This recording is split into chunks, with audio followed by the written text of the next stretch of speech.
So here we go with part 2, another example. We're going to go ahead and take a look at something here where we're going to have to factor the denominator, see if they have anything in common so we don't have to really multiply everything, go crazy with this. We don't want it to get too difficult. So I'm going to go ahead and factor the bottom out. So if we were to look at this one, it would be 4 times z squared minus 4z plus 4. And then that could factor out, and I'll just write it out over here, that could factor out as z minus 2 times z minus 2. You could put z minus 2 squared.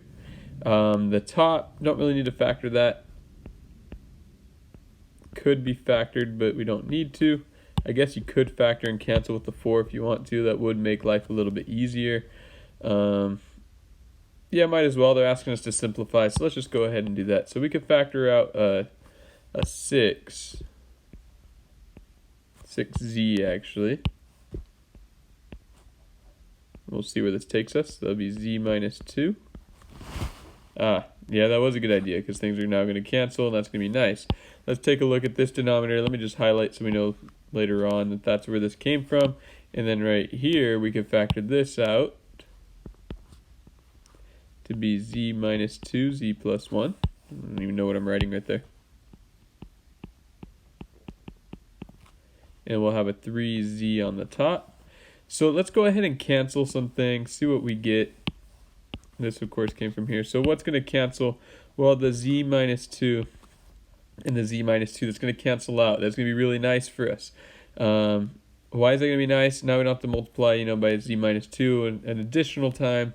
So it just kind of simplifies things ahead of time. And then before I continue, the 6 and the 4 do cancel. They both are divisible by 2. 6 divided by 2 is 3. And on the bottom, 4 divided by 2 is 2. Look how similar my 2's and z's are. That's why I crossed my z's, and then plus, got 3z on the other side as well, over z minus 2 times z plus 1. We have the same numerator, but in order to add, we have to have the same denominator. And we don't quite have the same denominator yet. We do have something matching here. We do have the z minus 2's that match up. That's kind of nice.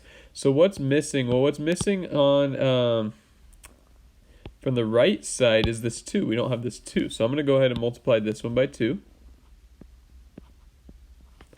And then what's missing on the left side is the z plus 1. So I'm going to multiply this left side by z plus 1.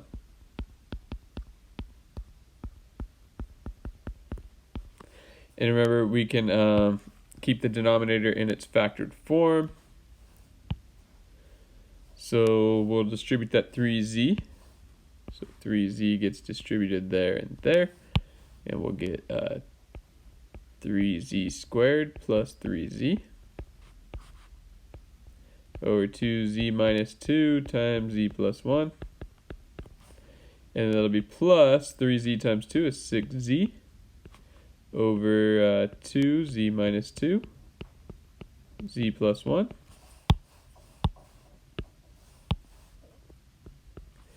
And then we'll just add the numerators now. So combine like terms. We do have like terms, 3z and 6z. So it'll be 3z squared plus 9z all over 2 times z minus 2, z plus 1.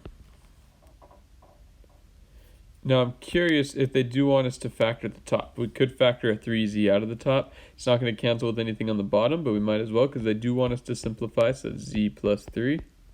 If it could cancel, then you definitely want to cancel something out. Let's just say they had a factor down here on the bottom. Let's just say we had z plus 3. Then we could cancel those two out, but we don't have a z plus 3, so we're not going to do that.